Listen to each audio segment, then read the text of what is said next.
Hola queridos amigos, nuevamente con ustedes, su doctor Tigre, el que ronca en esta negra noche neoliberal latinoamericana, sudamericana, ecuatoriana, su consejero de internautas, que hoy día les va a hablar acerca de la violencia carcelaria que se vive en Ecuador y las razones de esta violencia carcelaria.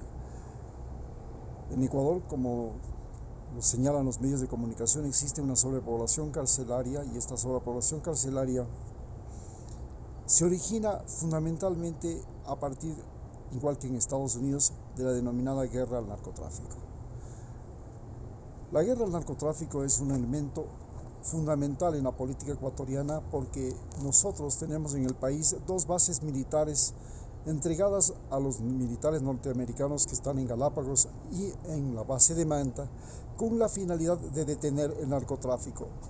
Pero desde el año 2010 hasta prácticamente el 2017, en el que no estaban los norteamericanos acá, la violencia en el Ecuador fue controlada. Curiosamente, antes de la llegada de los norteamericanos, había mucha más calma y menos problemas de inseguridad y de violencia en las prisiones y en las calles. Y cuando llega precisamente ya en el año 2000, y desde el 2002 hasta el 2010, y luego desde el 2017 hasta el 2021, los norteamericanos, se produce un estallido de las bandas narcodelictivas. Este fenómeno no tiene nada de descomunal, no es algo asombroso, es realmente una cosa que sucede en América Latina y en el mundo. Tenemos que entender por qué Estados Unidos se convierte en el país que consume el 64% de todas las drogas que se producen en el mundo y solo tiene el 4% de la población mundial. ¿Cómo llegó Estados Unidos a convertirse en el gran consumidor de drogas del planeta? Y cómo esta guerra del narcotráfico es la causante de que en Ecuador las prisiones están repletas de narcotraficantes y de personas vinculadas con el narcotráfico, igual que en Estados Unidos, el mismo fenómeno.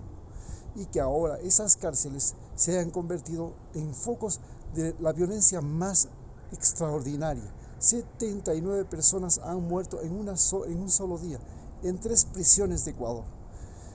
Tenemos que entender que Estados Unidos en sí, su independencia nace a partir del tráfico de drogas.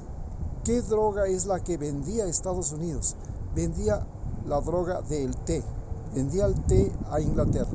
Cuando Inglaterra decide que no le va a comprar el té por motivo de la independencia, se convierte en el mayor productor de la segunda droga más adictiva del mundo, la primera droga más adictiva del mundo, que es el tabaco. Y es la primera causante de la mayor cantidad de muertes, es el mayor exportador del tabaco y la economía norteamericana de los países que se independizan, de los estados que se independizan en Estados Unidos, depende de la droga, es decir, del tabaco. A partir de eso,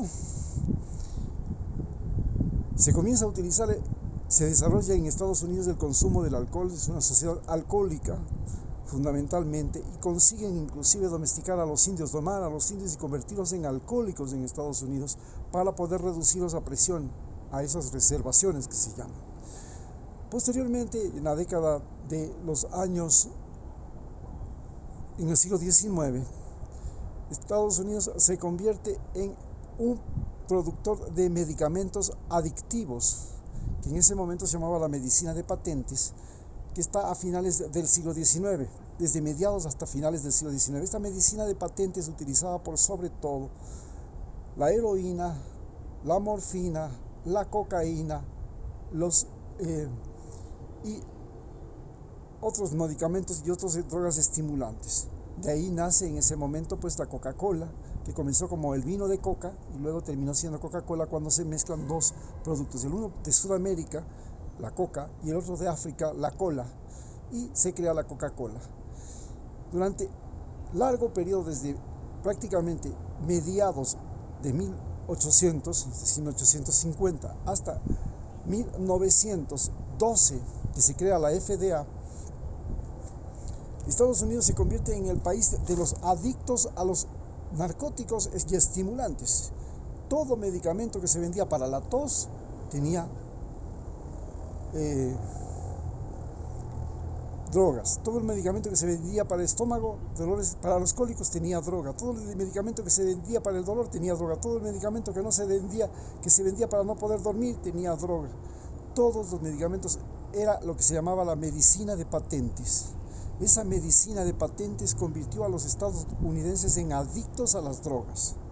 Pero cuando llega la Segunda Guerra Mundial, el ejército alemán utiliza las anfetaminas como la droga clave para el super soldado alemán que arrasó, que entró a España de manera espectacular. Inclusive Rommel se drogó dirigiendo toda la artillería motorizada de Hitler para ingresar a París. Luego se utilizaron anfetaminas a más no poder para movilizar al ejército alemán hacia Rusia, donde los soldados rusos alemanes cometieron atrocidades en base a esta droga que los enloquecía, pero les hacía caminar y no dormir por horas. Lo mismo los pilotos de la Festklif, de la aviación alemana, utilizaban la droga para poder viajar hasta Inglaterra, bombardear y regresar. Todo el mundo se quedaba asombrado de eso. Pero Estados Unidos también decide utilizar las anfetaminas, y utiliza las anfetaminas principalmente cuando hace el desembarco de Normandía. Y para el desembarco de Normandía, Eisenhower, que era el comandante en jefe de las tropas, solicita a la empresa fabricante de anfetaminas, de pastillas de anfetamina, que se llamaba en ese momento la droga de la alegría, 5 millones de dosis de pastillas para sus soldados. Y entran también los norteamericanos como los super soldados norteamericanos. En la guerra de Vietnam, los norteamericanos son obligados a ir a pelear una guerra que no querían pelearla, entre esos Mohamed Ali, y cuando llegan allá ven una carnicería atroz, se trauman, y la forma de manejar, de conducir a los soldados es haciéndoles adictos a la cocaína. Llegan a tener 2 millones de soldados en Vietnam. Estos 2 millones de soldados se convierten en adictos a la cocaína y regresan a Estados Unidos, creando un suceso que se llama la época del sexo, drogas y rock and roll, con el descubrimiento de los anticonceptivos. Cuando se descubren los anticonceptivos, entonces el sexo se vuelve una locura y las drogas complementan a esto. Estados Unidos se vuelve en el país más adicto de la droga. Ya antes, cuando intentaron frenar el problema de la droga en los años 20 y del alcohol, especialmente del alcohol, les resultó tan catastrófico que tuvieron que echarlo abajo.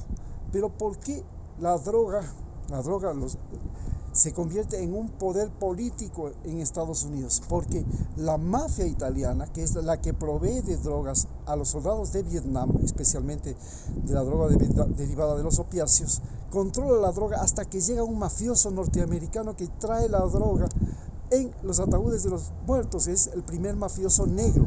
Entonces la mafia norteamericana comienza a competir contra la mafia de Harlem, la mafia negra, y pero la mafia italiana, para poder derrotarle a la mafia negra, y coloca un presidente que es John F. Kennedy. John F. Kennedy era adicto a las anfetaminas, y coloca a John F. Kennedy. Y luego lo coloca a Nixon.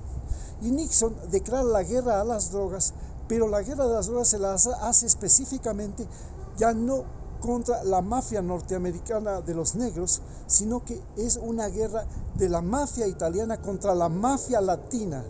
Y este es el origen de la guerra a las drogas. Es el conflicto entre la mafia latina con la mafia norteamericana, y cómo la mafia latina logra convertirse en rival de la mafia italiana, porque los italianos primero entran a Cuba y pretenden convertir a la isla de Cuba en un paraíso de las drogas. No lo consiguen, entonces crean la ciudad de Las Vegas, y también se meten en Acapulco y en el norte de la frontera, y desde ahí producen drogas. Pero luego, cuando caen los grandes mafiosos italianos, entonces los mexicanos continúan produciendo droga por su cuenta, pero además entra en los años 80, ya entra Colombia como el gran productor de coca. Ya antes entró primero Bolivia como productor de coca en los años 70, de ahí recordemos la película Cara Cortada, con Al Pacino, donde la mafia boliviana con Suárez, el famoso narcotraficante multimillonario de Bolivia, era el rey y el señor de los carteles de la mafia latinoamericana. Pero luego ya entra Pablo Escobar, entra toda la mafia colombiana a manejar Miami y a manejar la droga, y se convierte en el gran rival de la mafia norteamericana, de la mafia ítalo-norteamericana. En este momento, la pelea, la guerra que se libra entre Estados Unidos con América Latina por la eliminación de los carteles de la droga en América Latina se debe específicamente a una pugna que existe entre la mafia italiana, que sigue controlando el poder en Estados Unidos, y la mafia latinoamericana, que es la que ha incursionado y se ha apropiado de las calles. Esta guerra entre los carteles mafiosos italianos y latinoamericanos en Estados Unidos es el origen de la denominada guerra al narcotráfico. Pero Estados Unidos logró resolver el problema de la adicción, porque el problema del narcotráfico es que en la frontera, la línea fronteriza entre México y Estados Unidos es la línea mágica.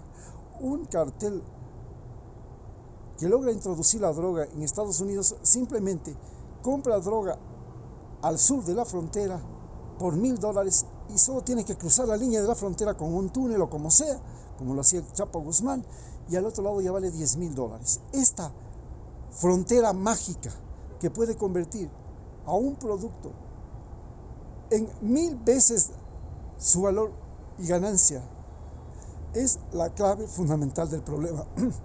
La línea fronteriza entre Estados Unidos y la línea costera entre Estados Unidos, que permite que un producto comprado en América del Sur, solo con tocar Estados Unidos, se convierta ya en un producto que vale 1,000 veces más y genera 1,000 veces ganancias para los narcotraficantes. En base a esto, pues podemos decir que la guerra al narcotráfico en Estados Unidos la libra desde prácticamente en el momento en el que se termina con la medicina de patentes en el año y se crea la FDA en 1912, y luego cuando se trata de eliminar el alcohol, pero fracasa, y luego también ahora cuando se trata de controlar la cocaína, la marihuana y las opiáceos, que son la mayor parte de las drogas. También vale señalar el éxtasis, también vale señalar que está ahí la droga de las anfetaminas. Pero, ¿qué es lo sustancial de esto? Lo sustancial de esto es que Estados Unidos, para poder controlar la adicción al alcohol, simplemente lo legalizó. Hoy, para controlar la adicción a la marihuana, ha legalizado la marihuana y se le acabó el negocio a México. De igual manera, a no dudarlo, para evitar esta guerra que estamos viviendo y que está inundando nuestras cárceles y que nos está produciendo estas masacres y que hace insuficiente los recursos de los países centroamericanos y de los países andinos para mantenerlos presos, para mantener las cárceles, para combatir la guerra, para librar la guerra contra los carteles, es simplemente si Estados Unidos legaliza la cocaína, como ya lo hizo, porque la Coca-Cola y las medicinas a base de coca ya eran legales en Estados Unidos prácticamente por 70 años, fueron legales en Estados Unidos. En el momento en que no se legaliza, que se le quita la legalidad a las drogas que se consumían en Estados Unidos con Richard Nixon, en ese momento surge este problema. Ahora, ¿para qué sirve esta guerra al narcotráfico? Esta guerra al narcotráfico sirve simplemente y efectivamente para poder tener control sobre la policía, el ejército y la justicia en América Latina. Ese es el verdadero objetivo que tiene. Por eso estamos viviendo en Ecuador que la base militar de Manta, la base militar de Galápagos, al mismo tiempo controlan al ejército y la policía de Ecuador y a la justicia de Ecuador, pero no controlan el narcotráfico. Se dice que 500 toneladas anuales salen de Colombia y pasan por Ecuador a Estados Unidos. Hoy, la tercera parte de toda la producción colombiana de cocaína pasa por Ecuador hacia los Estados Unidos y Europa. En base a esto podemos señalar que no tiene sentido esta guerra al narcotráfico en la que estamos metidos, y que esta guerra al narcotráfico es la causante de que nuestras cárceles estén inundadas y que se hayan creado bandas delictivas, se hayan creado carteles en el Ecuador, y que estos carteles en el Ecuador ahora son un poder político y un poder intimidatorio que nos está aterrorizando a todos los ecuatorianos. Muchas gracias.